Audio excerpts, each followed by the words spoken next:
Hello, my name is Roman Jurger, and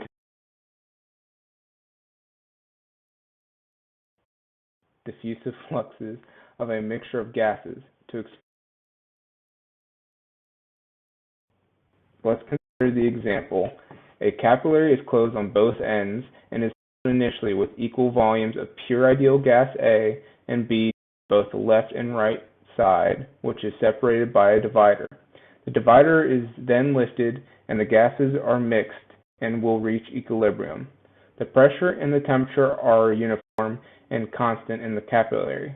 From this example, I will be deriving an expression for the relationship between the molar mass of diffusive fluxes for gas A at any time and anywhere in the capillary as a function exclusively to the molar mass or molar weight of the gases and the mass fraction of A. To start the problem, I will initially draw the capillary tube in which you have component A and component B.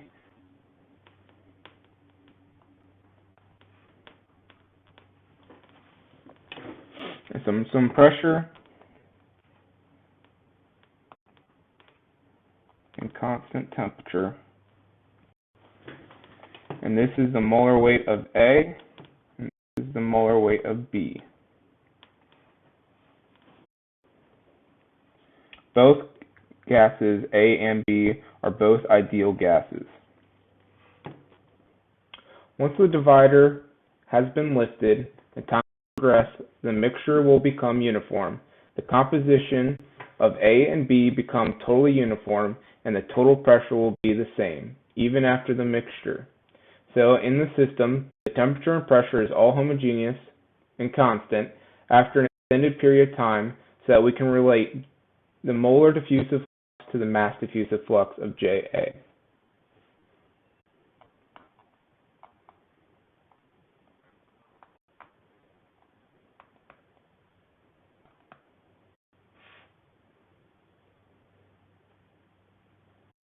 However, before we start solving the problem of the relationship of molar diffusive flux and mass diffusive flux, we must initially determine the signs of the molar flux in the equations. If the problem dictates that Z is moving in the right direction,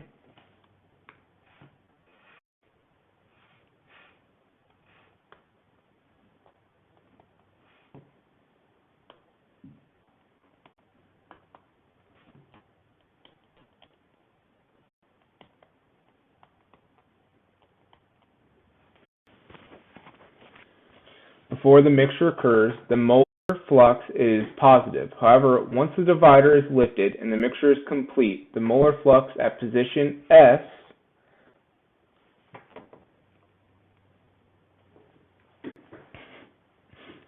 at any time is equal to 0. The quantities of diffusive flux and mass diffusive flux will also be 0 because the system is homogeneous.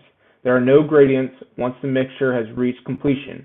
However, before the mixture takes place, at the partition, the molar diffusive flux is at its greatest. Now the sign for Na will depend on the perspective of which gas you will be referencing. From the perspective of A in direction Z, the molar flux of A will be positive because it's moving to the right, and NB will be negative because it's moving in the left direction. The molar flux of A, when the mixture has occurred, will be 0 because there are no more gradients. The molar fraction of A and B are the same everywhere, and this is the same for molar flux Na and the mass diffusion flux JA.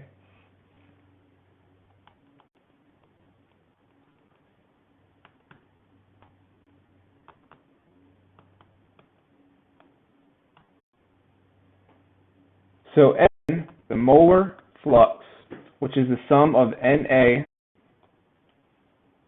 and Nb, the molar flux of A and B, will be 0 everywhere from start to finish. To represent why N is always 0, we'll be looking at this model here, where we have some volumes to represent why the total molar flux N is 0.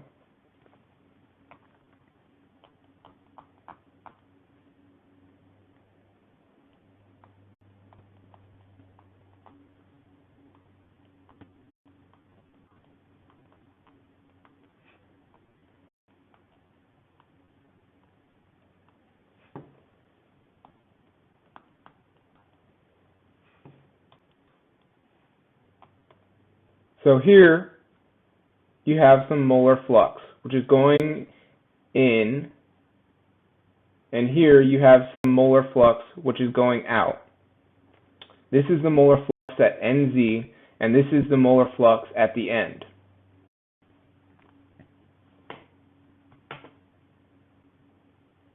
So here you have some molar flux going in, and here you have some molar flux going out.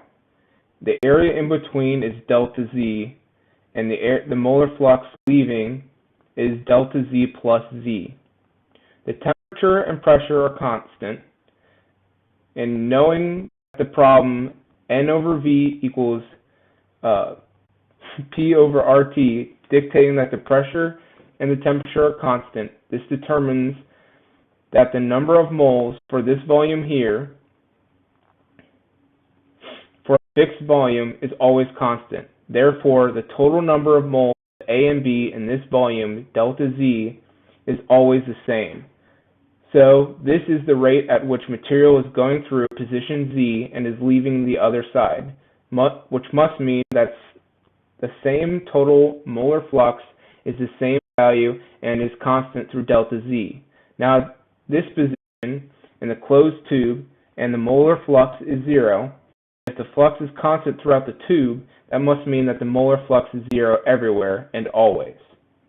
Now, looking at mass flux, does that have to be 0? No, not necessarily. Mass flux can be an integer, both positive and negative.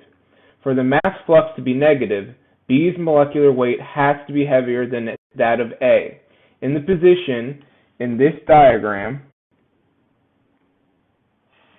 if B is heavier than A, then the mass flux of B is positive and the mass flux of A is negative.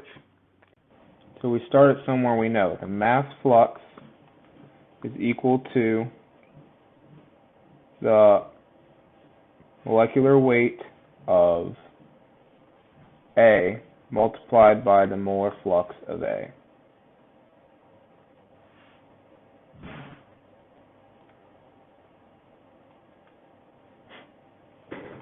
This is because if you have some defined space and so many moles of A, you can then multiply by the molecular weight of A, and this gives you the mass of A through the whole space.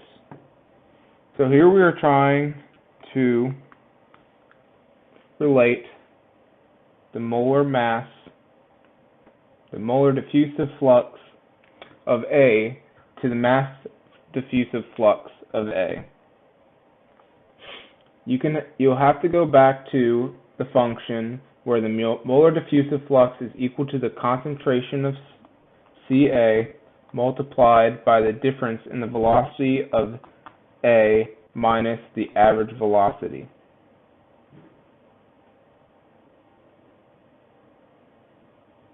The next thing you do is that you can relate the equation of the mass diffusive flux is equal to the mass concentration of A multiplied by the velocity of A minus the average velocity, the average molar velocity.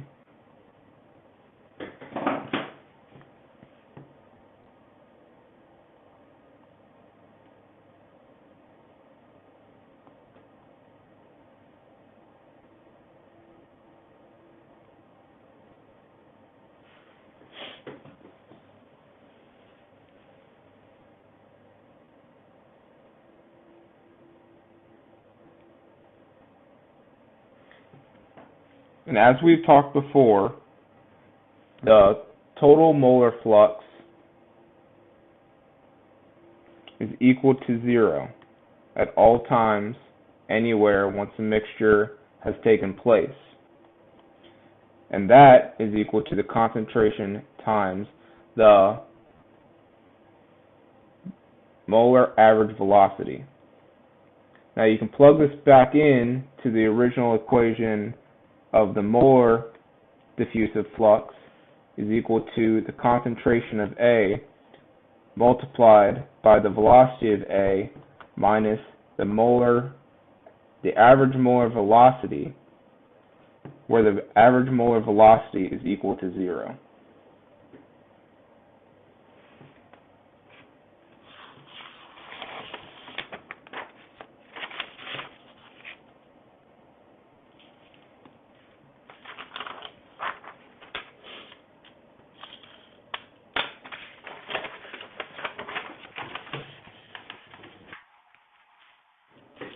And now we're getting somewhere. So now we can write in the equation that the molar diffusive flux is equal to the concentration of A, again, is the velocity of A minus the average molar velocity. And you can recall back, so we can simplify the equation that the molar flux of A, the molar diffusive flux of A, is equal to the concentration of A multiplied by the velocity of A minus the average molar velocity, which we can simplify and get the variable of the velocity of A is equal to the concentration of A over the molar diffusive flux of A. This equation will come in handy later. So, we now plug in that equation we just used into the mass diffusive flux of A is equal to the mass concentration of A multiplied by the velocity of A minus the molar average velocity, and we plug in the velocity of A into the equation we just had, which simplifies down to the mass diffusive flux is equal to the molar diffusive flux times the concentration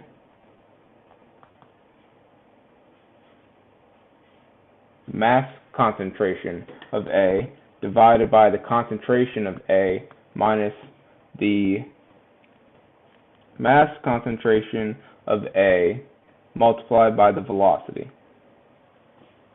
Now we can simplify. The mass concentration divided by the molar concentration is the molecular weight. The mass average velocity, by definition, is the mass concentration of A multiplied by the mass concentration of A multiplied by the velocity of A plus the mass concentration of B times the mass of B divided by, or the velocity of B divided by the total mass concentration, which I will write here.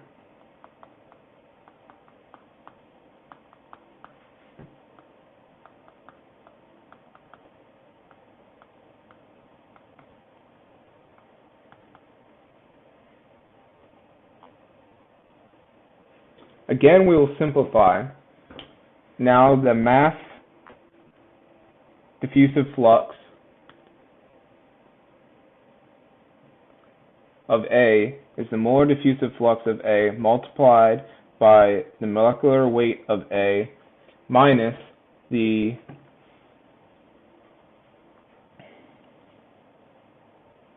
molar concentration of A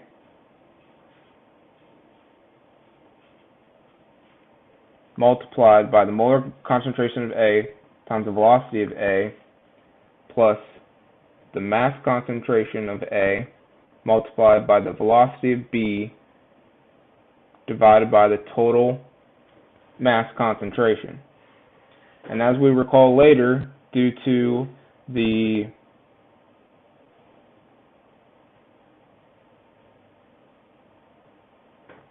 now let's simplify. The mass concentration of A multiplied by the molecular weight of A times the molar flux of A.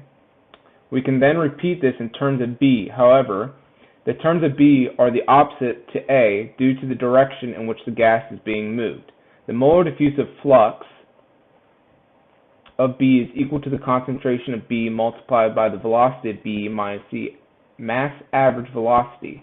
The average velocity is equal to 0, so the mass average velocity of B is equal to the molar diffusive flux of B divided by the concentration of B,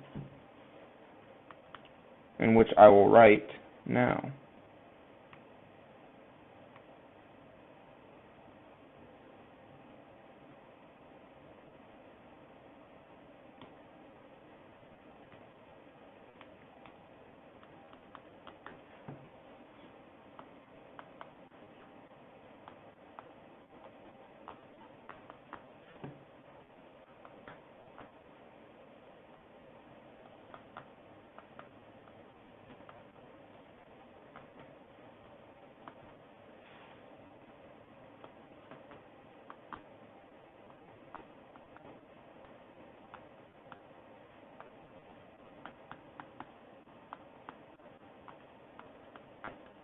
Now the equation becomes the mass diffusive flux is equal to the molar diffusive flux of A multiplied by the molecular weight of A minus the molar concentration of A times the molecular weight of A times the molar diffusive flux of A plus the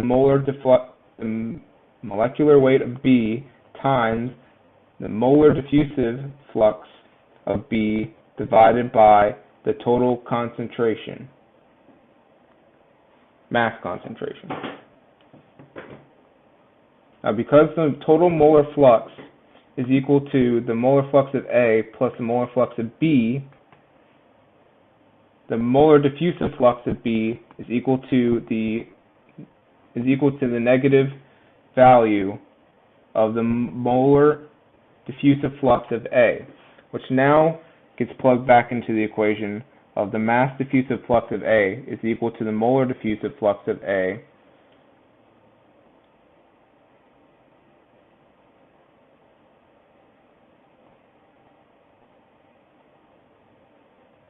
minus the mass concentration of A times the molecular weight of A times the molar diffusive flux of A plus the molecular weight of B times the molar diffusive flux of B divided by the total mass concentration. Now, because the negative value of the molar diffusive flux of A is equal to that of B,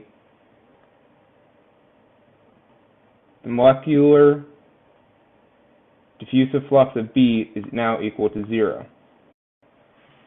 So now we're in the home stretch.